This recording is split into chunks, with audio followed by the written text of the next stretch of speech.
Corey Veverka, welcome to Acquiring Minds. Thank you, Will. Corey, your story is a bit different than my typical guest. You bought a business, but it was the business where you worked. Now, I have a hunch that this situation is a little bit more common than I realized, and that there might be listeners out there who are working in businesses, and it's occurred to them, what if I buy this business, my current employer?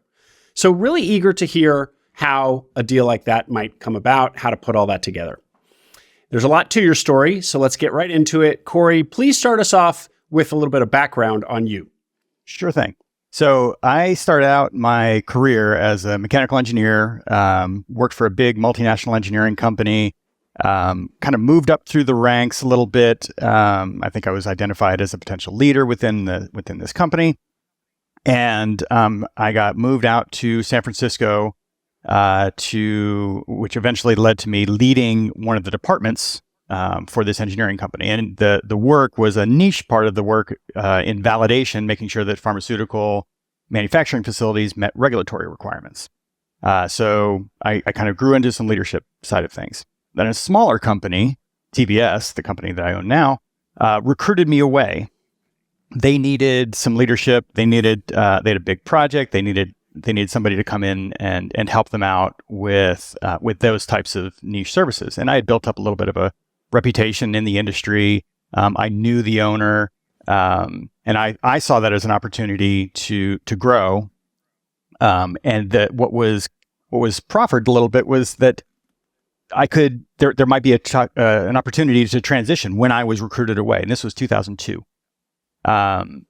To take over some sort of running of the business, whether that was ownership, whether that was CEO. At some point, there was some sort of transition plan that was given as an opportunity.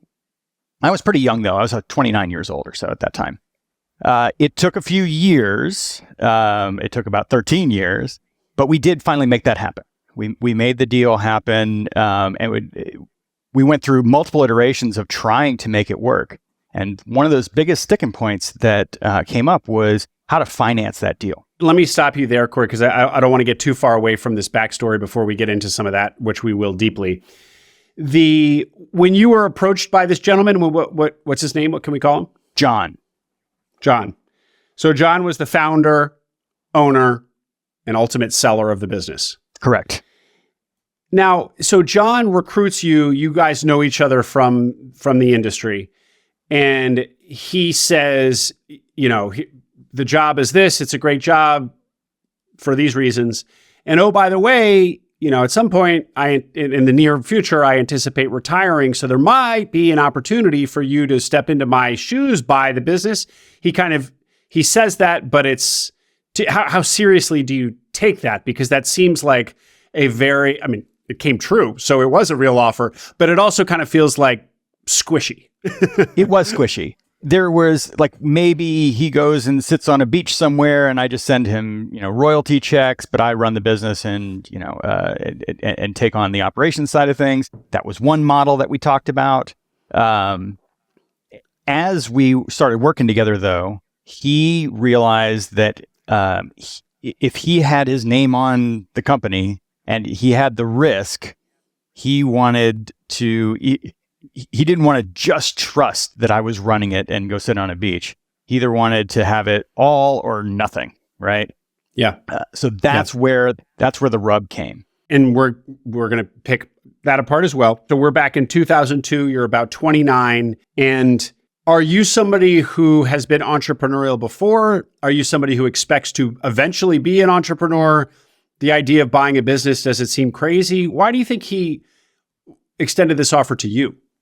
Yeah, so I think, first off, I was not very entrepreneurial. I grew up in a not great financial system in the homes, but I got a great education. Parents provided a great education, and that's where I wanted. That's why I moved into engineering. I saw that as get a good job, have a good living out of being an engineer. But I also had a couple things that I think set me apart a little bit. Was one, I was really into sports. I was an athlete. Became a fairly high level athlete. So I had some of the discipline. I was put into leadership roles within different sports teams, whether that was wrestling or rowing or track. I was put into leadership positions.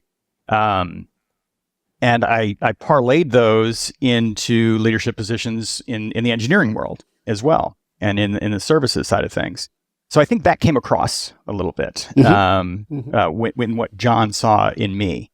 So that's where that offer came from. And I was there's a local engineering, pharmaceutical engineering group, ISPE, International Society of Pharmaceutical Engineers, and I became a leader in that industry organization as well. So that's where I kind of built a little bit of a name for myself. And so that's kind of why I think he was tapping on me. That's helpful. And then when he mentions this concept of maybe transitioning, buying the business, how does that land on you? Is that enticing? Would you have taken the job anyway? Like how big a part of your decision to indeed go work for John, take this job, was the prospect of buying the business?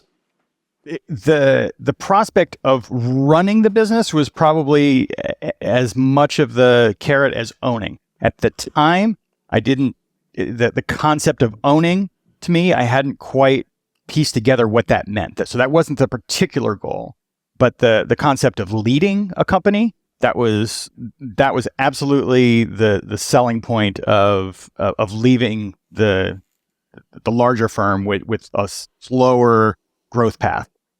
Yeah. Okay, so we're getting a picture here of Corey at 29, which is not one of these lemonade stand kids who was always doing something entrepreneurial. However, a very strong track record as a leader. You were a leader from a young age in an athletic context, and then you said your company tapped you for a leadership program. And so there were all these leadership experiences that you had and that you put yourself in. And of course, that is going to be very appealing to somebody who is looking for somebody to come lead their business. Back to the squishiness of this prospect of buying or running the business. The spectrum was so wide that it might have just been run the business, not even own it, all the way to own it and run it. It was anywhere in between there. It was just the boss in one way or another. Who knows exactly what that looks like? Right. That's right. Okay. And so, as we went through the first few years of that, I started to learn a little bit about small business ownership. There were other people in my industry who also ran either competitors or complementary service companies, and I started to realize, like, okay, the freedom that comes with that, the challenges that come with that started to become appealing to me. So I was then starting to lean more towards the ownership side of things. And John as well, the previous owner, he was also crystallizing on, okay, this needs to be a cut and dry sale of the business. That came clear to him as well.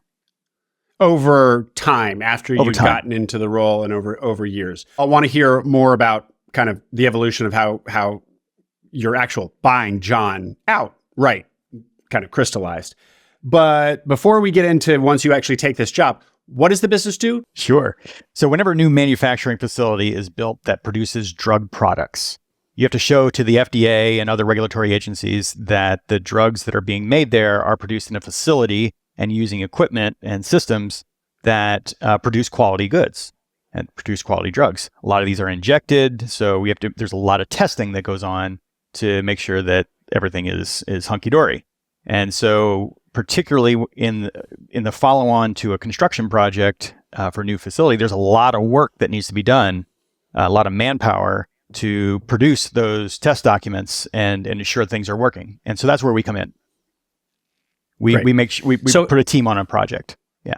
And you're essentially a compliance offering. Are you certifying, or basically do you kind of generate the reports that are then certified? I guess it's always going to be a governmental or third-party agency that actually gives the stamp of certification. But you're the ones who are kind of the liaison, the ones gathering up all the material, arguing the case for certification. That's correct. That's exactly right. We work for the owner. And we produce all of the documentation that a regulator would come in and audit and say, yep, you're good to go. And the nature of the business is project based. Yes. It is not recurring. As you said, they'll stand up a new facility and you'll come in and audit, kind of do your internal audit that then generates the information that the certification agency needs, right? Sure. And it starts with a project. Oftentimes, the client is happy with our services and our people, and they'll turn into some recurring revenue as well over time. We also do outsourced validation departments as a small bit of our workload, of our revenue. But the core of what we do is the project based. And one thing that my audience will be keen to understand, we always think about when we're assessing businesses is the nature of this revenue, project-based versus recurring. You said you have a little bit of recurring, but primarily project. But I know from our pre-call that some of these projects are large, so they can be healthy slugs of revenue and over long periods of time. So give a little more color there. Absolutely. So we've done projects that are $20,000, $30,000 projects. Those are small for us. All the way up to $5 million projects, which run for 2.5 years. So everywhere in between, we've done those types of projects. Some of the manufacturing facilities can be very large and require big teams and over a long period of time. And so we're staggering workforce over 1.5, 2 years. That can happen.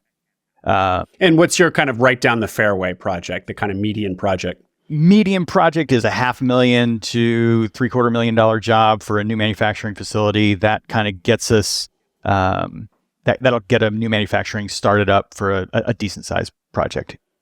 Yeah. Mm-hmm. And what's the engagement on that? So 500,000 over how long? Over a year. Call it about over a year. Mm-hmm. So we have good runway.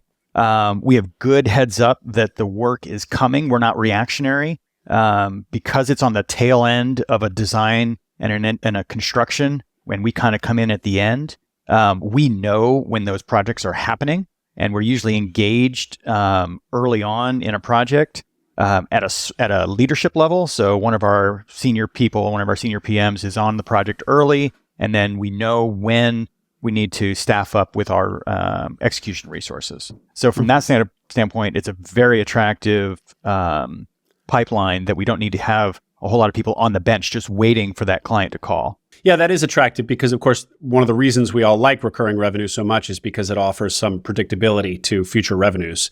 Right. And if it sounds like you can get that also, but in a slightly different way and for a different reason. Right. And Corey, how competitive is this industry? Super niche-y, but that doesn't mean it might not be fiercely competitive. There's 2 or 3 like large national competitors that we have, and we run into them on the West Coast. We primarily just serve the West Coast of the United States, from Southern California all the way up into Washington. And what we've done is kind of become the high quality option. We're not the cheapest, but we are going to be high touch. We're going to integrate into teams, into the client teams. And so we have that reputation of high customer service, and that's where our differentiator is. But there are a few competitors that are also local, and everybody kind of positions themselves a little bit differently. We tend to be towards the top end of the cost side of things, but that's where we differentiate is on the quality. And Corey, would it be fair if a crude oversimplification to say that yours is a consulting business? Yes. Okay, Corey, let's return to the plot. So it's 2002, you're 29, you get this offer from John, you take it, you get into the business. What does the business look like at that point in terms of revenue and headcount? At that point, we were probably doing $2.5 million a year.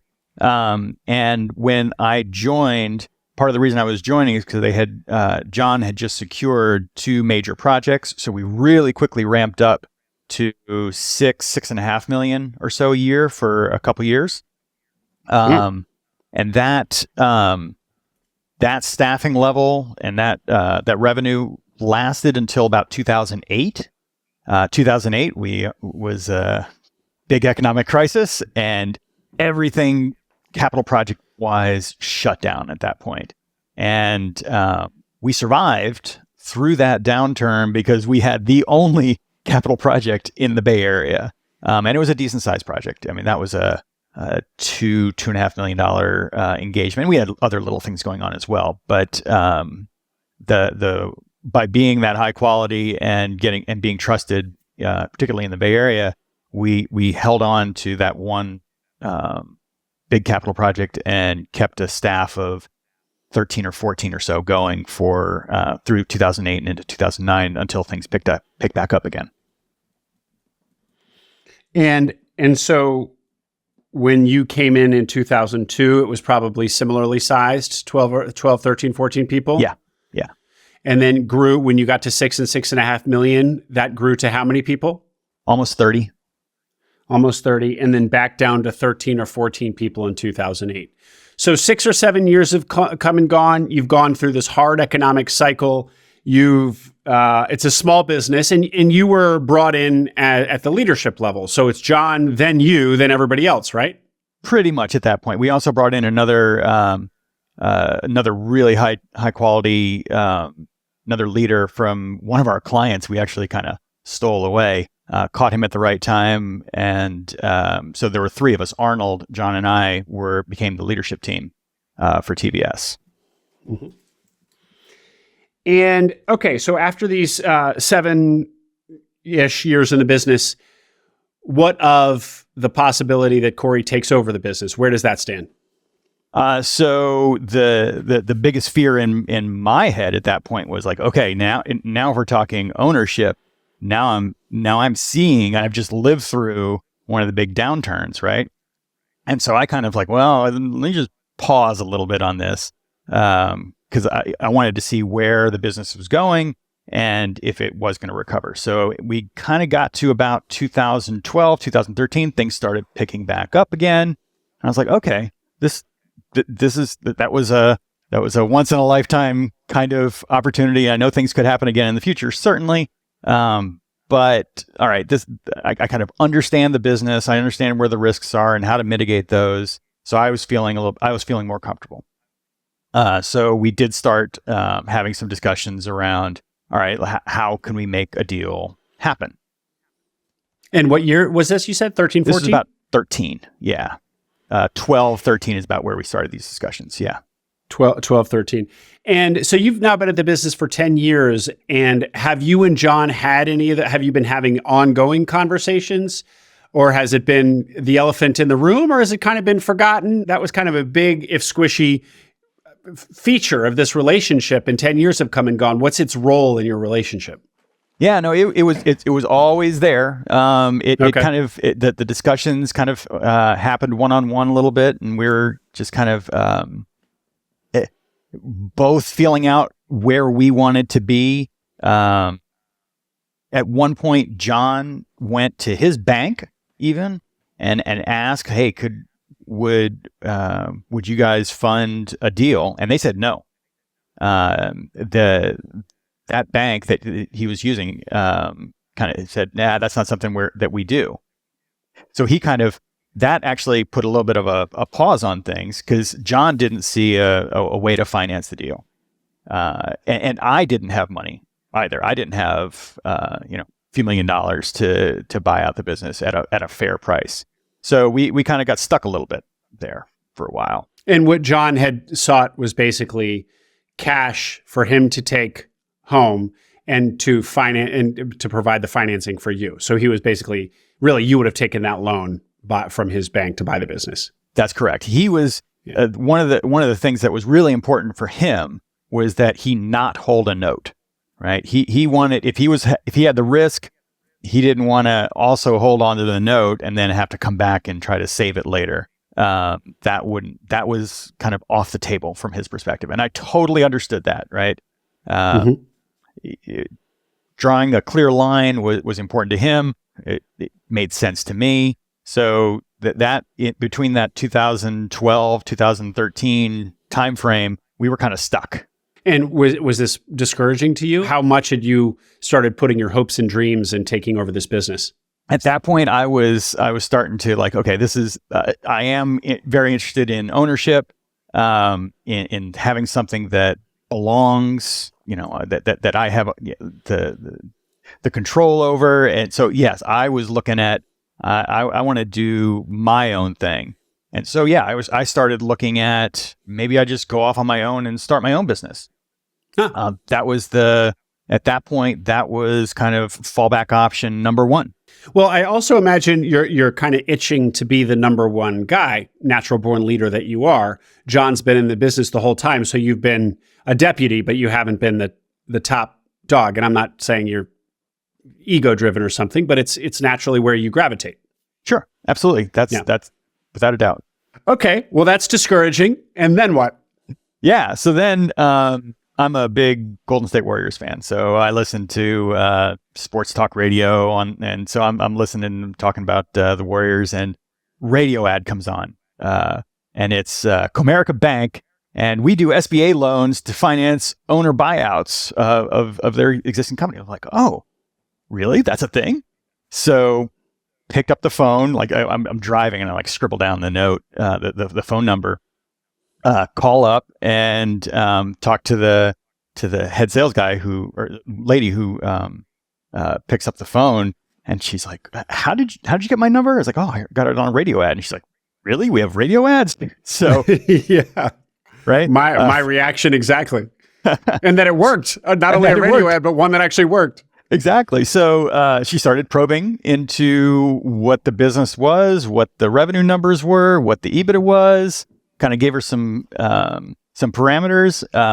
She said, how would you lead it? And I was like, well, I'm looking at I would also bring on the other member of the leadership team, Arnold, as well, and we would take over and run it. So they felt really comfortable with that transition, and they said, yeah, this is something we could do. So I went back to John and said, hey, look, I think I can get some financing. Let's work on some numbers and how the deal would be structured. And actually at that point as well, I had a friend who was in EO, in Entrepreneurs Organization. And I kind of told him what was kind of going on. And he's like, oh, well, you got to, I'm going to give you the name of a lawyer who can help you with this. I got a name of a financial consultant and CPA who can help you on tax efficient structuring of the deal. And so all of these things started coming together with various connections. And so I was able to build a team on my side to help guide me into making sure that the deal could work over the long term. Mm-hmm. Yeah. Mm-hmm. Great. The momentum is starting to build. And Corey, what you had said, that the woman that picked up your call started asking you some of the bullet points of the business. Can you share those with us? What did revenue look like? What did margins, EBITDA look like? Headcount? In 2013. Sure. In 2013, we were doing about $4 million in revenue, and we were doing about 25% EBITDA. So it was about 1.25 in EBITDA at the bottom line. And so we were looking at various multipliers. Industry standard is kind of in the 5-ish range for some of our competitors. And we finally settled on a pretty good discount on that, just from an inside sales perspective. And we settled on a valuation that was right around $4 million as the value of the goodwill value of the company. So and you said 1.25 million was what it was cash flowing. So 4 million that's a whatever 3, and it's actually just a little bit over 3. Yeah, exactly. X. Yeah, right. Yeah, great. And no seller note. Right? Even at 10%, because in our world, Corey, so many of the listeners are going to be used to hearing about a 5 or 10 or 15, sometimes even a 20% seller note, not only because the buyers often want that, but often the banks require it because they want to see some lasting skin in the game by the seller. to Right. ensure that there's a good transition and that they set up the buyer for success. So Comerica didn't require that. No. So at least at the time, our understanding was the SBA wanted no seller input, no seller involvement. So it was a clean break. We also bought, just to add on to the structure of the deal, we bought accounts receivable, at least the net accounts receivable from him as well, which is about another almost $1 million that got added into the note. But that just allowed us to keep the cash flow going, because our accounts receivable in our business are sometimes 90 days. Like we have 90-day payables, which is after a payroll period. So sometimes we're at 120 days or so between when we pay out salaries and then when we collect from an invoice. So that was critical for us to be able to survive through that transition. And so buying those receivables so that we just collected everything was important to us. Sure. Working capital. Well, you were. Yep. That's often something that first-time business owners get wrong. Small business buyers get wrong. So, obviously, great that you didn't. Now, Corey, just kind of like so. Where are we? We're still in 2013 or 2014. When does the deal consummate? The deal consummates 2015, September 2015. Yep. And it took a long time to negotiate this. There were some wrinkles around some non-competes because John, the owner, was fairly young, also had a competing business on the East Coast. So there was all sorts of negotiations that around how to protect ourselves, that he wouldn't just come in and take our territory. But we worked through all those. It just took a little while. Yeah. And given that John was already somebody that you had a 10-year relationship with, once you got into some of these stickier negotiations, I assume that that 10 years of experience you had with him really was helpful. When you're negotiating with a seller, it's very delicate. You can offend them. Any kind of little detail might spook one side or the other. But because you guys had, a rock solid 10 years under you, that was probably a little bit less delicate. I think that did absolutely helped. There were strained times in that relationship during this negotiation, because just like you said, there were things that we were concerned about that he didn't think that he didn't see as a problem. There were things that he was concerned about that were like, oh, that's not a problem for us. But there were little breakdowns in trust about how we use some of the language, and but we got through them because John is a friend of mine. I talked to him yesterday. So we still have, to this day, we have a great relationship. And even partner on certain things. So, but that relationship with him absolutely was key to. We were always able to kind of step back and say, okay, at our heart, I trust John. He trusts Arnold and Corey that we're going to do the right thing. So we did get through it. Yeah, well, that trust is invaluable. So, Corey, let's zoom out now or kind of talk a little bit emotions. Where your head's at. So, as you said in 2002, when this opportunity presented itself, one of the big appeals to you was to take over the business because you were drawn to the leadership aspect of it. I assume that is still something that was really desirable to you now in 2014, 15. What about the financial aspect of this? Because now that it's more immediate, it's in front of your face, you're looking at becoming the owner of a $1 million enterprise, a $4 million enterprise. Is that exciting to you? Talk to us about money and your relationship to it. Yeah. So as I mentioned before, I didn't grow up with a lot of money, but I was pretty good at. I was pretty quick at assessing risk. So I saw the deal at its core as being a good risk, as a good bet. I also had to work with my wife, and we had to make sure that we were on the same page about taking on that risk as well, because our home was put up as collateral on the note, right? So this was a shared personal investment. guarantee. Yeah, we had a personal guarantee in it. So that was good conversations with Tanya, my wife, just to make sure that it was a go, but that also created some strain, and that added some weight. generally the first year was pretty good. Like we cash flowed. We were able to make all of our payments. That was never an issue, and made all of our payrolls. So everything was pretty good. We and actually pretty quickly picked up a pretty major project. I think in that first year, and so towards the 2016 was pretty good.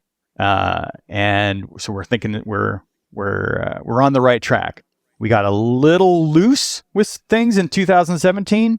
And bank kind of came and knocking a little bit and was like, "Hey, you guys are you're hemorrhaging a little bit. You're not holding up to the numbers that we were expecting." Still didn't miss any payments or anything like that, but that lesson in 2017 in that second year, maybe it was the third year, but it was that when we had a little bit of a downtick in revenue, made the bank a little bit nervous, and it kind of sharpened our eyes a bit moving forward as well. Learning what the bank was looking for in terms of ratios, so that we could match that going forward. But in terms of the relationship with money, it started to feel, since we were cash flow positive, including paying the note, which is a 10-year note, it started to feel pretty good. We were starting to see a little bit of personal benefit in terms of a few distributions to start off with, and that absolutely felt great. Yeah. Well, and one thing we should be clear about, let's just return to a few bullet points of the transaction itself. You bought this with Arnold, as you said, so you're not 100% owner. There's an ownership split, but you are majority owner. Can you give any more granularity there? Yeah, we're 63-37 is our ownership split. So you had 63%, and the final acquisition price, I'm just looking at my notes, I don't think that we said this, was $5.4 million, because it was $4.2 million for the business, the goodwill, and right. then an additional $1.2 million is how you valued those accounts receivable. So in total, Correct. $5.4 million. Correct. So you're the 63% owner of a $5.5 million business. To be crude again, you're looking at, assuming everything goes well and you pay down this note, basically becoming a millionaire. And what's so interesting to me about it is that if John hadn't come knocking way back in 2002, that might not have otherwise happened. You might have continued on in a successful career and could probably been a leader, and because that was just, you seem destined, but not necessarily had built wealth. And this is a real wealth building opportunity. So I'm just trying to draw you out on that kind of happy accident of your career. Yeah. So I didn't even it didn't, the numbers hadn't quite sunk in as to what that meant to be an owner, and to be able to build that wealth. Like, and I remember, John had asked me, he's like, "Well, what do you want?" Like he at that time, that what was big was, what's your number? Like, what did you want? So I kind of was like, well, again, I was like, if I have $4 million or so, I should be good, right? And I was kind of doing like, if I could just have a take home of $150,000-$200,000 a year or so, I can be comfortable. And it kind of shocked him. He's like, but that must be on top of the value of TVS, right? And I'm like, yeah. So I was thinking of it as like just as a path to being a millionaire, absolutely, with enough money to kind of live a middle-class lifestyle. That was my kind of goal at the time. And then as I kind of started thinking about it, like, well, that's a whole lot of risk to take on to just have that type of lifestyle, because I could have had that kind of lifestyle without the risk, just moving into a leadership position, and just kind of carried that on until I retired. So talking with other entrepreneurs after I joined EO, I was like, okay, no, like I need to think about this in terms of wealth building and how to structure all of that to make it really pay off. So that evolution for me as a kind of middle class growing up into entrepreneur, and realizing the benefits of the risk that I took on, became a crystallizer as I went through the process. Yeah. And Corey, what about again, trying to get inside your head back in this time, the fact that you were about to buy a $5.5 million business? You said that it required some convincing with your wife, but also, like, did you just need to at some point be like, wait, what am I really doing this? And let me maybe provide a little bit more context. A lot of listeners are going to be interested in buying a business if they haven't already. And if they're listening to Acquiring Minds, they probably listened to multiple, they've heard multiple stories, they've probably read the books, they're probably really getting up to speed with all the content out there about what this looks like. And that helps normalize it for you. You know, the idea that you'll buy a $5 million business, when you first hear that, seems crazy. Then you hear 30 stories of people who've done it, seems less crazy. But you were kind of a lone wolf. You know, you were responding to the radio ad. You weren't immersed in a community. You hadn't read the books. You didn't know that this was a thing. You were really kind of piecing it together yourself. So I feel like the leap that you had to make in terms of self-confidence, in terms of like convincing yourself that this wasn't a crazy thing to do, was a longer leap than many of the listeners might have to take. Do you agree? What do you say to that? I do. And it was that one friend who's an EO member before I bought the business, who, when he helped me build my team to structure the deal, those conversations with the financial planner, with the lawyer, they provided that normalization of the process.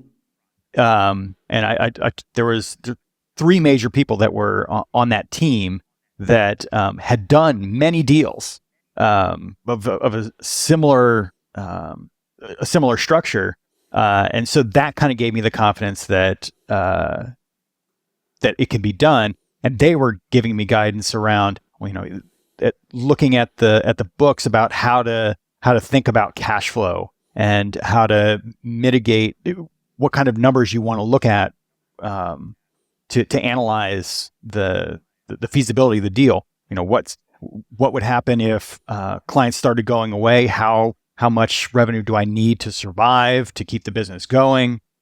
So knowing those downside risks and what the upside benefits were was absolutely critical to making me feel comfortable. It allowed me to tell a story to my wife and to Arnold to say, here's what the deal can look like over time. And so that's where I kind of got the confidence to proceed and move forward on making the deal happen. Did you have a family at the time other than your wife? Did you have kids? Had one kid at the time. At the time, 2012, daughter would have been 8 at that time. So we were looking at another 10 years or so of runway of being responsible from a financial standpoint. So we were actively saving for college and all that as well. But so I knew that I had at least 10 years or so of payback and wanting to be in the business as well. And that aligned with my family situation. So now my daughter is off on college and is spreading her wings and succeeding. And so that's where we are today. And so I'm feeling pretty good about the deal looking back now 8 years in. Yeah, that's phenomenal, Corey. Congratulations. Well, one of the other things as you're wrapping your head around doing this, you're at a disadvantage because it doesn't seem as normal. It probably seems intimidating. Everybody in your circle, you've got to convince your wife, you've got to convince Arnold. So that's kind of a disadvantage you have compared to some of my listeners for whom this already seems normal. But one of the advantages you have, and this should be kind of a central takeaway for listeners from this conversation, is how risk mitigated it is to buy a business that you're already in and a leader in. So you knew this business really well. And one of the hardest things, if not the hardest thing about buying a small business is all of the unknowns and how much diligence do you do? And we all realize you can't diligence away all unknowns and all risk. And you've heard it, you'll hear it time and again from my guests. At some point, you just have to kind of step off the ledge. There's just going to be a moment where you got to jump. But if you buy the business that you're working in, particularly if you're on the leadership team and you really know the business front and back, and you've been there for 10 years, all of that, I mean, there were probably very few, if any, unknowns to you. What did your kind of, how did you feel like your knowledge of the business was at this point? Was it kind of perfect information? It was pretty close to perfect, not 100%. One thing that the previous owner that John did was he kept the books separate from the operational budgeting. So going through tax forms through the due diligence process once we had signed the LOI was eye-opening. So that was another level of discovery. But we ran things on a pretty spreadsheet basis. We never really got into true P&L. And so that was one thing that I definitely had to pick up is kind of the accounting processes, because that was not familiar to me in the running of the business. Because it's a relatively simple process in that we have two major inputs and outputs, right? We have salaries and we have bill rates. And if we can keep salaries reasonable and keep our bill rates high and keep people billable, good business. So at its core, I knew that stuff inside and out. Adding on some of the other accounting inputs and outputs into that, I definitely had to learn, but it wasn't a huge stretch to do that. And then just in the community as well, in my industry community, I was pretty well known. I built myself up even further through the leadership of TVS. Some people even thought I was an owner at the time already. So from an outside perspective standpoint, I had become kind of the secondary face, if you want to call it that, of TVS. So that just helped so much. Clients knew me and had built up a relationship with all of our major clients. And there aren't that many clients in our niche business in the Bay Area and on the West Coast. So I had one or two levels of separation connection to just about anybody that would be utilizing our services. And you'd also, going back to 2008, seen the business through an entire cycle, a terrible cycle, in fact. And granted, you recognize that if such a bad cycle happened again, maybe it could be catastrophic. But at least you'd been through a season of stress testing this business, and that's one of the other big questions during due diligence for anybody buying a business: is the business I'm buying enduringly profitable in a bad recession? What happens to this business? How recession resistant is it? I mean, it's one of the very kind of first boxes to check or leave unchecked when you're looking at a business, analyzing a business. So that was it was good that you hadn't just been living at the business for an easy decade. It had been up and then down and then up again. Yes, absolutely. And to be fair, we're kind of going through one of those downs right now. And so we're trying to apply some of those lessons that we learned back in 2008 with a slowdown in capital expenditures in this last year and probably going into next year. So we're in a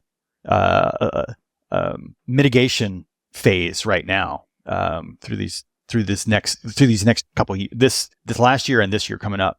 And how bad is it?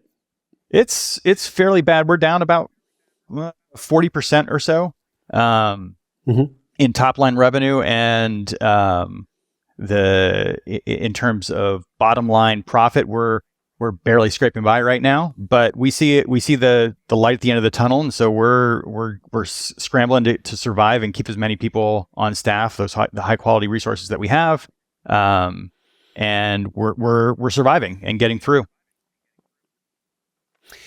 Great.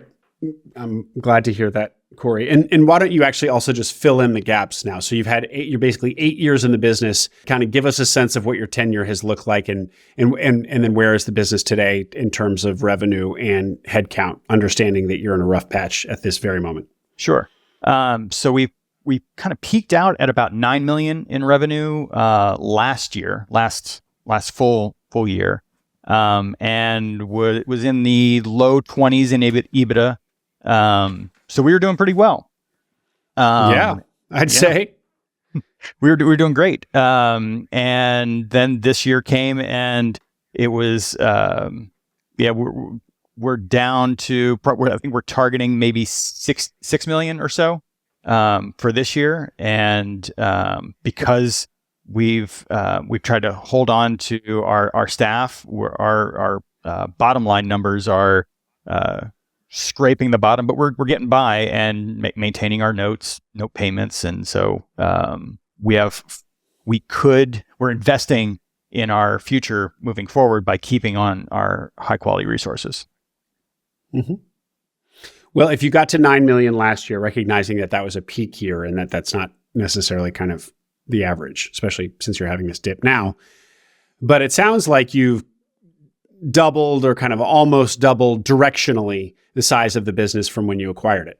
Yes, that's absolutely true. Both bottom line and fantastic. Top line. Yeah. Well, that's pretty exciting, Corey. Yeah. No? It is. Great. Good. And what of your loan? So you should only have a couple, not very much left on it. Yeah, we actually refinanced last year. The SBA loan was variable rate, right? And so we kind of saw the writing on the wall. The interest rates were going to be rising. So we refinanced into a fixed term, locked it in at 4%.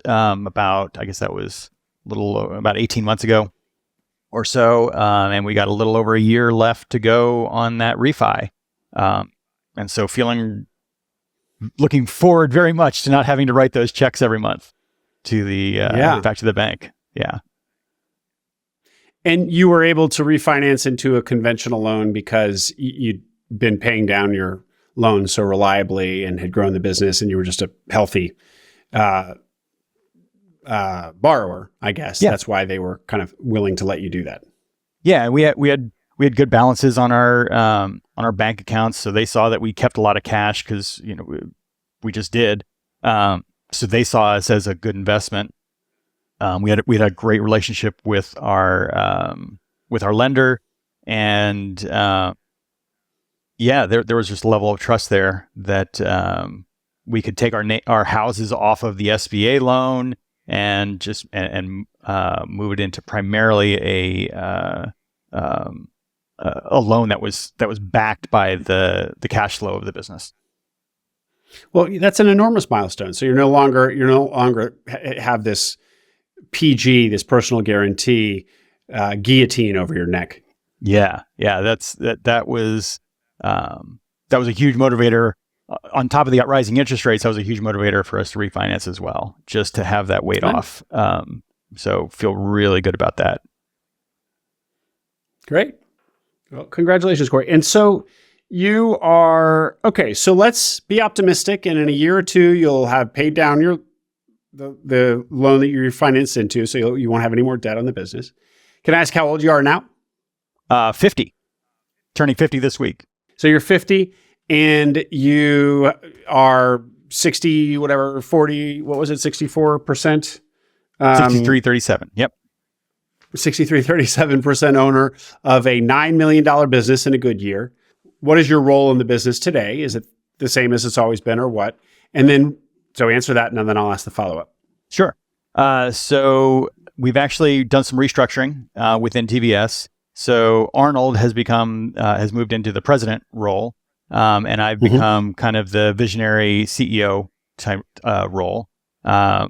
The stuff that I like to do and I'm good at is providing direction, strategic vision. The things that Arnold is really good at are operations, day to day, making sure everything is running smoothly.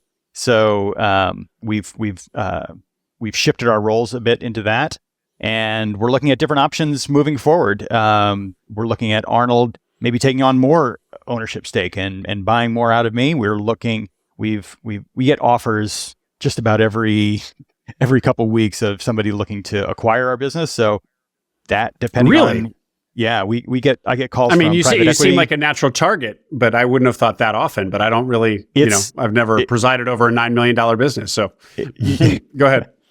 Just that we're fairly well known on the West Coast, and so we have the larger competitors are knocking on our door often. We have private equity that is looking at different things of packaging us with different types of companies to create new entities, and so I've gotten dozens of calls about different options moving forward, and right now we're just kind of.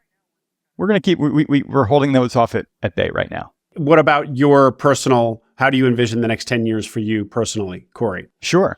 Right now, my vision is to continue to be that visionary strategic direction. I love working with clients and closing deals with new clients. But that's where I want to spend my time. I want to spend my time in TVS, in, living at a little bit of higher level and out of the day-to-day stuff, and not running projects and overseeing staff. We've built a great leadership team. We have great staff, great project managers. So the vision is to let them grow within the company. What's the head count today? Today we're at 24. We have 24 staff. Down from a peak of 32, 33 or so from last year. Everybody that we have on right now is super strong and looking forward to rebuilding where we were last year. Yeah, get back up to 9 and beyond. Yep. Corey, given that you got into this business as owner via an acquisition, have you thought about acquiring yourself as a way of growing the business? We have. There's actually a target that we have. An owner of a similar type of business that provides resources that is looking to retire, wants to keep his staff busy. And so we do have a target, to acquire. Well, Corey, I want to close out our conversation to try to see if there are any kind of like actionable takeaways for somebody who might be listening to this and has thought about buying the business that they're an employee of. Yeah. Your situation was very particular, so it might be hard to generalize. But if you have any thoughts or any advice, I guess one takeaway I'll call out is just that, people in our community of buying small businesses all know what the SBA loan is and that, that it's an option. But let's not assume that anybody else knows what that is or that, the owner of the business knows what that is. So they might not perceive that you, listener, could buy their business because they're like, well, this person doesn't have $5 million to buy my business, so they're not a candidate to buy it. They might just need to be told that there's a vehicle here that you can use, the SBA loan, to get it done. Yeah. So that strikes me as a key learning from your story. Yeah. So the thing that I would share or give advice on that side of things is that the SBA loan is absolutely fantastic. It's 10 years. So when you're buying a company at 4 or 5x multiplier, you have enough cash flow to take a little bit off the top, maybe, and to be able to pay your note right off in that time. So and the low down payment that the SBA requires is just fantastic, because we did look at private non-SBA funding options as well, and they were all looking for 5-year terms, and it was just like we would be just scraping by to be able to make those notes, make those payments at 5 years. It did not pencil out. So would absolutely point people towards the SBA. It's fantastic. The other thing is building a team to help you guide through the transaction, making sure that your legal bases are covered, that you're doing things that align with the SBA's requirements, right? Because the SBA has very strict requirements around that on how the deal can be structured, what the previous owner's role can be. So someone who building a team that understands what working with the SBA means. And tax efficient strategies as well for buying the business, because those can be very beneficial as well. So we bought the business, bought the shares of the business as, and we're able to depreciate those. So we have 15 years of depreciation from the purchase price that has allowed us to defer quite a bit of taxes and allowed us to cash flow positive. Made it much easier to cash flow positive as well. Oh, that's fantastic. I feel like I only have I barely know anything about that, and only because you're saying it, am I even reminded that I have heard something about that. So I need to educate myself on I think that. it's a 791 allocation or assignment. Forgive me if the number is not exactly right, but you depreciate the asset over, I think it's 15 years on a straight line basis. That becomes a deduction on your taxes every year. But then when you sell, you're selling that depreciation. You're paying more. You're not paying capital gains anymore. You're paying regular income on more of the regular income as you go along, right? When you sell, so there's downsides on the sale side. Yeah. Okay, good call out. And Corey, what about the transition? So one of the big themes for this community of people who buy small businesses is that you buy the business, and day one, day two, when you transition into the business, you walk into a room of unknown employees and say, "Hey guys, I'm the new owner." And how does that go? And you can imagine it's intimidating, it's nerve-wracking. It can go well, it can go badly. So it's always a big kind of feature of these stories. What does it look like when you're already in the business? You don't have to go around and introduce yourself to anybody. Also, you were happily, or kind of, I assume, making things more easy. You were already a leader in the business. So it's not like you leapfrogged over anybody who might resent you. You were already at the top. In fact, people in your industry already thought you were an owner. But give us a picture of what the announcement to everybody on the team looked like when you guys were like, "I'm the new owner." Me and Arnold are the new owner team. Yeah. Arnold and I got to stand up at an all hands meeting and say, "Hey, we're buying the business and we're going to be transitioning," and everybody's like, "Oh, cool." So it was pretty nonchalant. Easy peasy. It was easy peasy. John had done a really good job. One thing I really appreciate about the previous owners is he giving us that space to become the face of the company and build that rapport with our team. Was just fantastic and allowed that smooth transition. Well, anything that to your story that the audience needs to hear that I haven't asked, Corey? The one thing I'll add is that ownership, when you go through this process of moving from an employee into an owner, and this is somebody in EO told me this, is that ownership of a company is kind of life amplified. So the highs are higher and the lows are lower. And the stress and of ownership pushes both ends up and down. And I learned that really quick when a company is when one of our clients isn't paying on time, and it's like, it amplifies those concerns. As an employee, it's like, oh, that's somebody else's problem. They'll figure it out. Yeah. But it becomes real, and it becomes real quick. Right. So right. Both on the upside and the downside. But also on the positive side, the highs are higher. Absolutely. Without a doubt. Yeah. So I don't regret it at all. Great, Corey. Well, thank you for coming on to share your story. You are going to be one of the panelists in San Jose for the October 5th event at EO Silicon Valley, the Silicon Valley chapter of EO. So we'll see each other there. And for those in the audience, they'll get to hear more of your thoughts on this and more pieces of your story. But really appreciate the time, Corey, and I guess I'll see you in person in a few weeks. Awesome. It was a great conversation, Will. I hope you enjoyed that interview. Make sure you subscribe to the Acquiring Minds channel below.